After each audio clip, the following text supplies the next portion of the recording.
Been anywhere near the AI world recently, you've probably heard this new acronym getting thrown around a lot, MCP. It has generated a ton of buzz, and some people are calling it a truly revolutionary step for artificial intelligence. But let's be real. As Greg Isenberg points out here, most of us are just kind of nodding along, pretending we know what's up. Is it a new AI model? Is it some new company? Well, in the next few minutes, we're going to clear all of that up. We're going to break down exactly what the Model Context Protocol is and why it's actually a really big deal. So, to really get why MCP is such a breakthrough, we first have to understand the huge problem it was designed to solve. And that problem really gets to the core of what AI models can do, and maybe more importantly, what they can't do. It's a little weird when you think about it, right? You can ask a large language model to write a sonnet about quantum physics, and it'll do it. But if you ask it to just send an email for you or, add something to your calendar, it can't. Why is that? Well, as Professor Ross Mike puts it so well, LLMs on their own are basically just brilliant text predictors. But they're trapped. They're stuck inside their own little digital box. They can write the email for you, sure, but they don't have any hands to actually click send. They can't interact with other apps or the real world. They are, for all intents and purposes, just brains in a jar. Now, obviously, developers knew this was a massive limitation, so pretty early on, they came up with a kind of first-generation solution to give these AIs some hands and eyes to work with. The idea was pretty simple, right?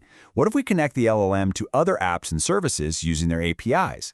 We could give it tools to do things like search the web, or pull from a database, or talk to your calendar. And yeah, this made AIs way more useful, but it also created a brand new, very messy problem. So the problem was this. Every single one of these tools had its own unique way of talking, its own API. It was like trying to manage a team where every single person speaks a completely different language. The poor developer was stuck in the middle, acting as a stressed-out translator, painstakingly trying to glue all these different systems together. It was complex, it was fragile, and it was an absolute nightmare to try and scale. If Slack decided to update its API, your whole Rube Goldberg machine could just fall apart. And this is where the Model Context Protocol, MCP, comes into the picture. It's the elegant, simple solution to this chaotic, multilingual mess. Okay, let's be really clear about this. MCP is not a new AI model. It's not a product. It is a standard. It's just a set of rules. Think of it like a common language that the AI and all the different tools agree to speak. It creates one universal interface so that everything can finally connect and communicate without all that custom translation work. Ars Technica came up with the perfect analogy for this. MCP is basically the USB-C for AI. Just think about it. Remember the days before USB-C? You needed a different cable for your phone, your camera, your hard drive. It was a total mess. MCP does the exact same thing for AI, standardizing all those messy one-off connections into a single, universal plug that just works. So, okay, we get it. It's a universal connector.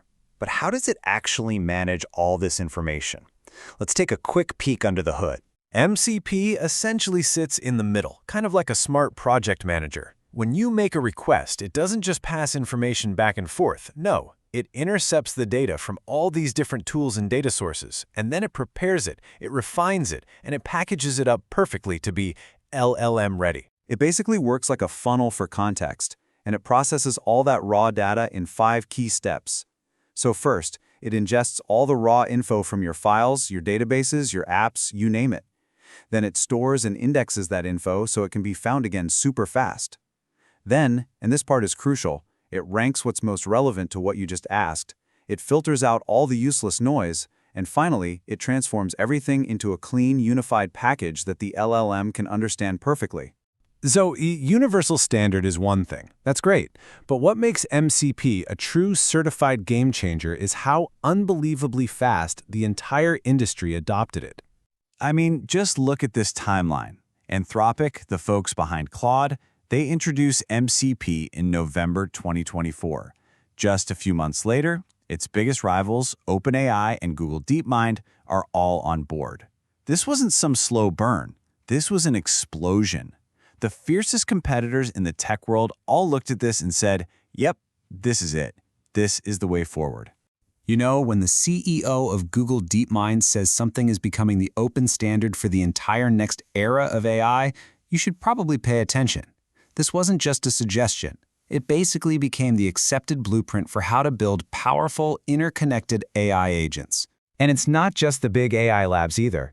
MCP is being implemented everywhere, from coding tools like Replit to enterprise giants like Slack, and even in academic software like Zotero.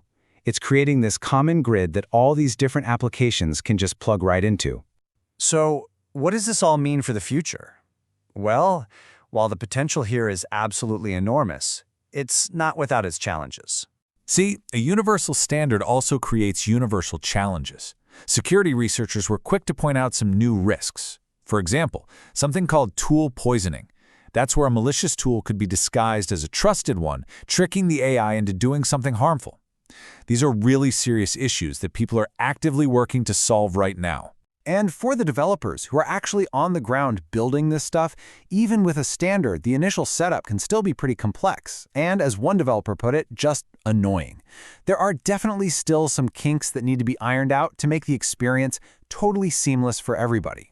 But really, these are just growing pains. The fundamental shift has already happened.